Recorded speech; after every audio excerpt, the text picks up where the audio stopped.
Uy mga friends, alam niyo ba yung chismis ngayon kay Christy? Ha? Bakit? Napano ba siya? Siguro may ginawa naman siyang kalokohan, no? Hindi na paano. Kung di, ano yung ginawa niya? Ginawa? Bakit?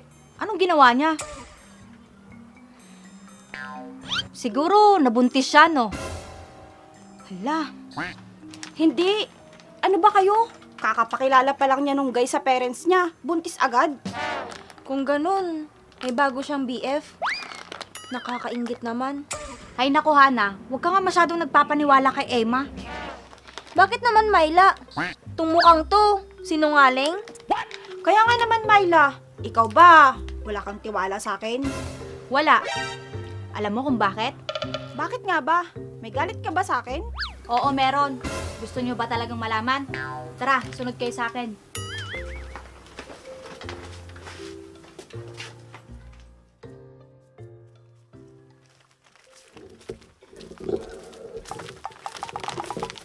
O diba? Naka-ready na?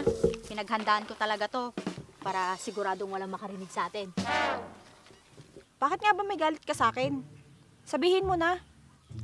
Naalala mo yung chismis mo sa akin nung nakaraang buwan? Alin dun? Yung kay Kuya Franz ba na nagpunta ng Cubao? Hindi yun. Hindi. Ah, yung kay Kuya Berto na naligo siya ng gatas tapos biglang pumuti. Hindi rin. Sabihin mo na kaya, para hindi na nag-iisip si Emma. Di ba, Emma? Kaya nga, nawawala kasi yung ganda ko pag nag-overthink ako. Tama. Kaya hindi ako madalas nag-iisip kasi nakakasira ng beauty. Di ba, Emma? Hay nako, ano kaya kung pag-untugin ko kayong dalawa? Wag naman. At baka maalog yung utak ko. Patigin nga. Mukhang wala naman eh. Ang alin, Emma? Wala. Hayaan mo na yun. Myla, ano na nga ulit yung minamarites mo kanina? Yung tungkol sa akin, na dapat ikaw lang nakakaalam. Kaso pinagkalat mo pa, nakakainis ka talaga. Mukhang wala naman akong natatandaan eh. Ikaw ba, Hana? May natatandaan ka ba? Parang wala akong matandaan. Kasi, puro pangit ang mga balitang pinagkakalat mo eh. Yun bang nagpunta ka ng bayan? Nakasama mo si George? Myla, babe mo si George? Bakit mo inago sa akin si George? Hoy Yana, huwag kang OA ha. Anong OA? Overactive?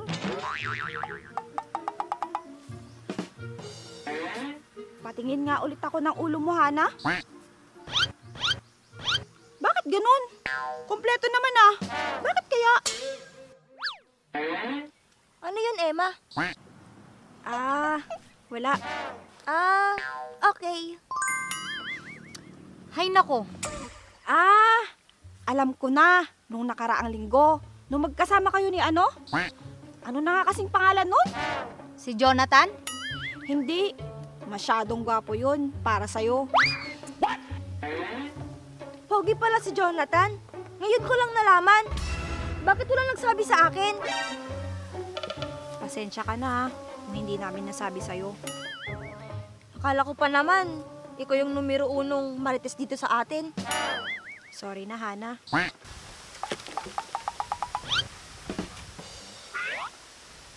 Ako na lang ba ang hindi nakakaalam na gwapo pala si Jonathan? Hindi. Hindi pa rin naman alam ni Myla. Diba, Myla? Oo Hana, kaya huwag ka na magtampo. Okay. Ano pala yung imamarites mo kay Myla, Emma?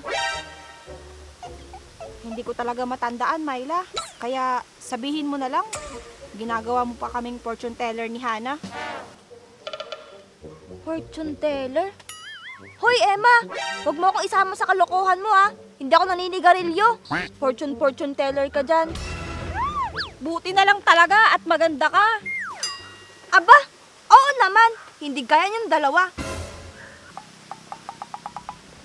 Hana, nilalagnat ka ba? Hoy, hindi ya. Bakit ako lalagnatin? Ang lakas-lakas ng resistensya ko. Sinisigurado ko lang. Baka kasi nagdideliryo ka na. Emma, Baka imartes mo na naman na naninigarilyo ako ha. Kapag nangyari yon, makakatikim ka sa akin. Tandaan mo yan. Oo, Hana. Tatandaan ko. Hay nako, makaalis na nga. Baka mahawaan pa ako sa sakit ni Hana. Kakasabi ko lang na wala akong sakit, di ba? Hindi ka ba nakikinig sa usapan namin ni Emma? Hello? Oo, nakikinig ako. Nakikinig pala eh. Akala ko kasi may fever ka. Anong fever na pinagsasabi mo dyan? Ay, naku. Baka River ang ibig mong sabihin. Ikaw, Myla, minsan kaloko ka rin ano? Isip-isip rin pag may time, ha? Ah, sige Hana. Ang galing mo. Sige Emma, alis na ako. Goodbye Hana. Alam mo, Emma, minsan talaga hindi ko maintindihan si Myla. Bakit naman? Parang siya yung may lagnat eh. Hindi niya alam yung mga pinagsasabi niya. Oo nga.